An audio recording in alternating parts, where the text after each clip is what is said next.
Janeane, and you're listening or watching KUCI 88.9 FM in Irvine, and this is Get the Funk Out. Today, I'm in conversation with author Sara Somers. Welcome. Thank you, Janeane. It's good to be here. Where are you connecting from? I live in Paris, France. Beautiful. Where it is absolutely gorgeous outside. How long have you been there? I moved here for 1 year to learn French or better my French 6 years ago, and I'm still here. Amazing. I hear that happens a lot. I do too. Now, could you speak just a little bit of French when you went, or? Yes, I knew a little. I took French when I was young. I was never very good at it, but I had a good accent. And so I knew enough, the accent part, but I took classes. It's very difficult. And if you're over 60, it's even more difficult. It's kind of like trying to do crossword puzzles and growing your dendrites. But I've given up trying to be perfect, and I get along and I love it. I talk to shopkeepers. I know enough for what I need. Good. That's wonderful. I want to go someday because I found out that my great-great-grandmother, her name was Jacquette, and I'm named after her. And I'd love to go and experience it. I've never been. Well, later you and I can exchange something, and you can let me know, and I'd be happy to say hello. Fantastic. Wonderful. So tell me about your book. First, when you originally got the idea that you actually wanted to put your story on paper. Well, after I moved to France, I looked around for all sorts of things to do, and I think the average American comes over and takes writing classes because this is where good writing happens. And my writing classes, inevitably, I started writing about vignettes about my childhood and about food disorders. And then I upped the ante and I signed up for a week-long Paris Writers Workshop. And in that workshop, I met an agent and showed her the 15 pages that I had given to in order to get into the workshop. And she asked me, "Do you think you could write a book?" And I said, "Sure." I always say yes to everything, but my head got a little swollen, and so I just started writing, not thinking. Finished something, sent it to her, and she said, "Oh, no, you have to send it to an editor first." So working with the editor showed me where my skills were and weren't. And basically I was a good storyteller, but I didn't know the craft of writing. And so for the next year and a half, she took that story that I had told, and she brought out a skilled storyteller in me so that when somebody picks up this book, they might actually want to turn the pages.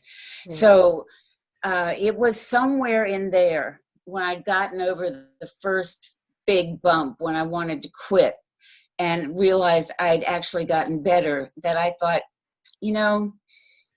this is something that could really help other people if I put it down right. And if I write it so that whoever reads it can identify with me, maybe I can help at least one or two people out there that are suffering. And if they're out there suffering like I was suffering, they are suffering.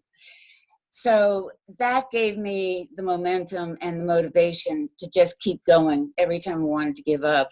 I would say it's 29. I would say that was probably 2017 that I knew I was going to write a book and I was going to finish it and I was going to do everything I could to get it printed.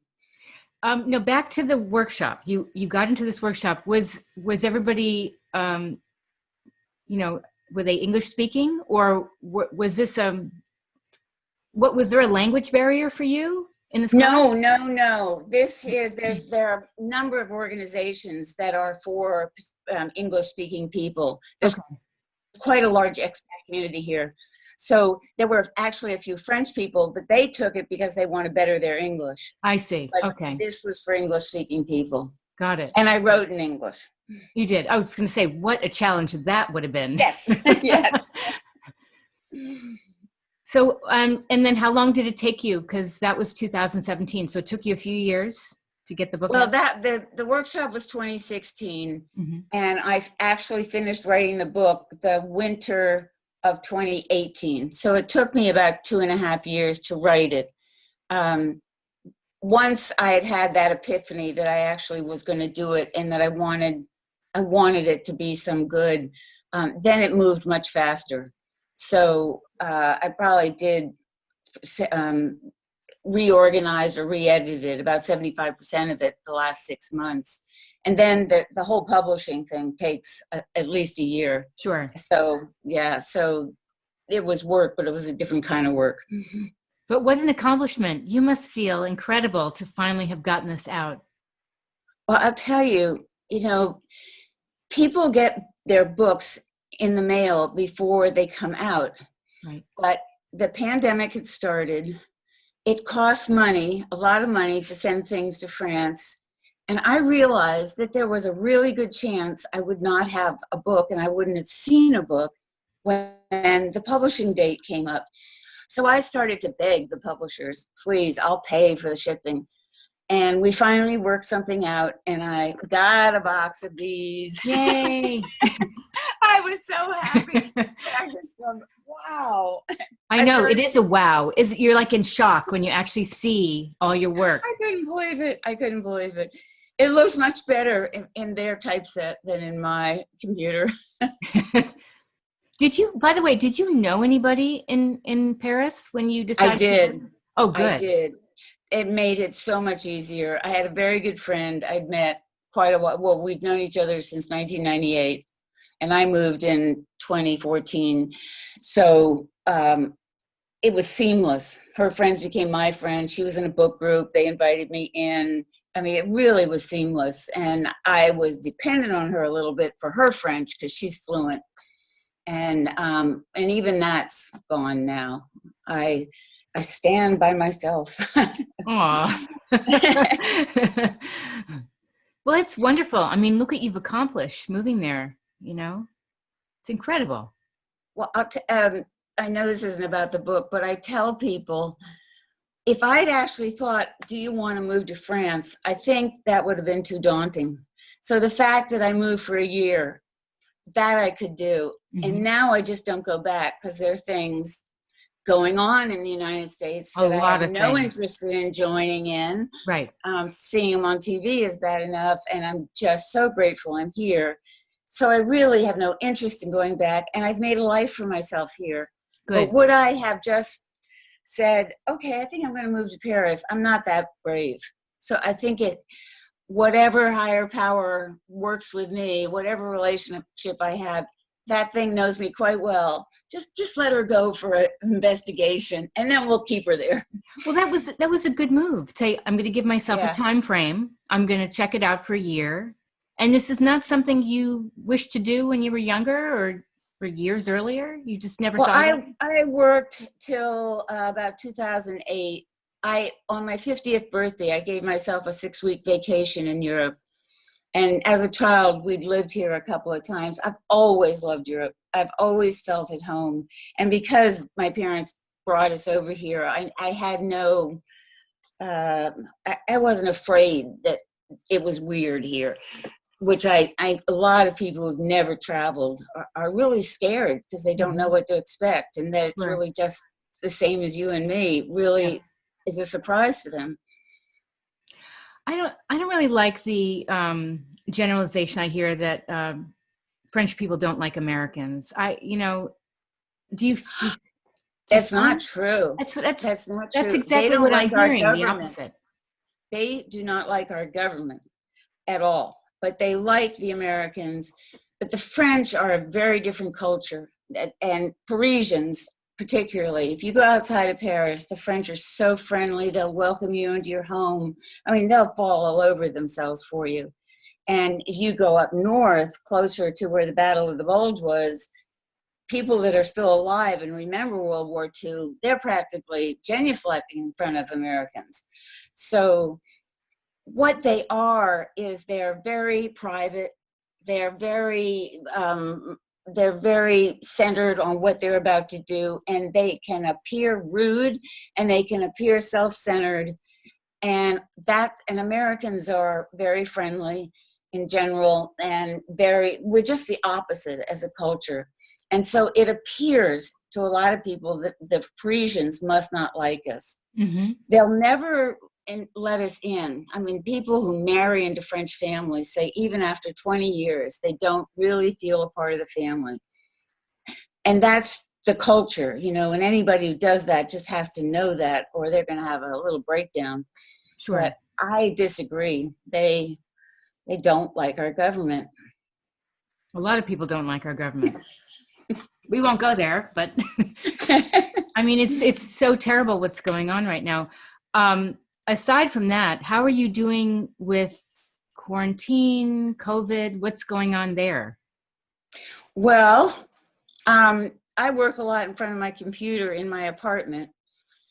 When it became an idea that might be happening, I was pretty sure it was going to happen. So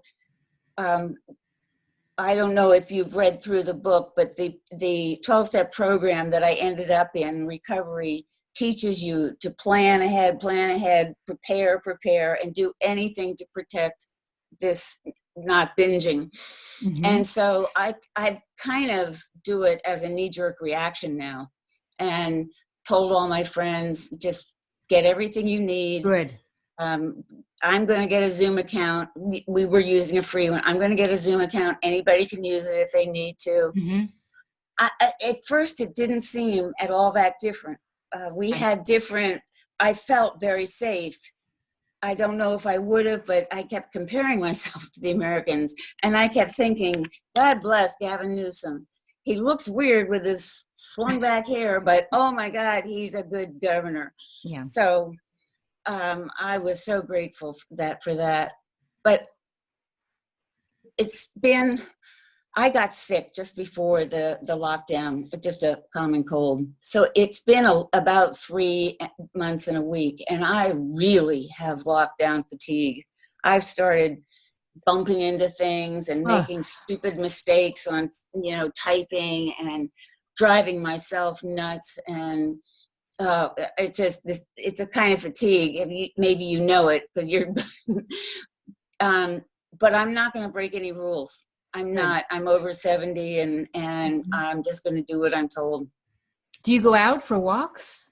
Yes, I do now. Good. What we needed before, we had to have a little piece of paper that I called it the passport. They called it an attestation, which you had to sign your name, where you lived, where you were born, where you live here, and what was your purpose for being outside. And if it was for exercise, you could only be out for an hour. And that was to keep. And then they had rules like joggers could only be before 7, after 10. They were doing that to try and keep a balance of people all through the day. They didn't want everybody out, between 4 and 6. Mm-hmm. And I think it pretty much worked. And now everybody wears a mask to go into, I think it's the same in California. And I'm anticipating we're going to be doing this for a very long time, the social distancing and the masks. Yeah. I find it's a blessing to be a writer, to be creative, because you can spend time in your creative world. Do you find that? Yes. I don't have much time to sort of go into my imagination, because I have a lot of projects and a lot of newspapers, and the Chronicle wants to interview me. I mean, I'm doing a lot of writing so I'm writing a lot about the book, and it's taking most of my time. And I am an avid reader. So when I do get some downtime, I just grab the library let us take as many books as we wanted out. Right. And so I had all of those, and then I've got a whole library back here. I haven't, I've got a lot of choice. So I'm happily reading on the downtimes. Good. I need to actually have a little imagination, go that next step into going down into the paper. I need to be jogged. I took a virtual writing class last night for the first time in a long time. and it jogged something. And I actually put an idea down on paper. Good. But that was the first time. I wasn't in creative mode for a long time. Well, it's hard. I mean, there's a lot going on right now, you know. There is. Where can people find out more about you? Well, about me, I have two blogs. One of them is sarasomers.com, and that is called My Life in Paris. And I used to look out over the Seine, a window. Now it's a metaphorical. I look out and I talk about something that's happening.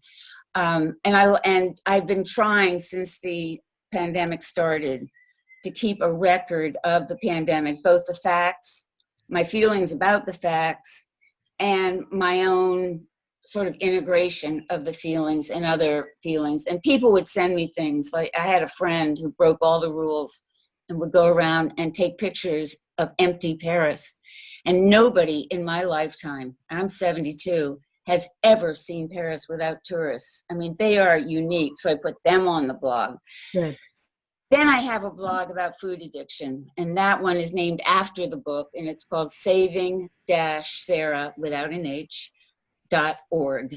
And it's one that I invite people to interact with me. If they don't know what to do, if they don't know where to go, ask me questions. And I do the same. I have an Instagram account at Saving Sarah the Book, and Facebook Saving Sarah the Book. So I really encourage people to interact with me. I don't think anybody can figure this one out on their own. It's too devious. Yes. I wanted to add something I forgot to mention earlier. So when I was younger, my life really consisted of fast food growing up in New York City.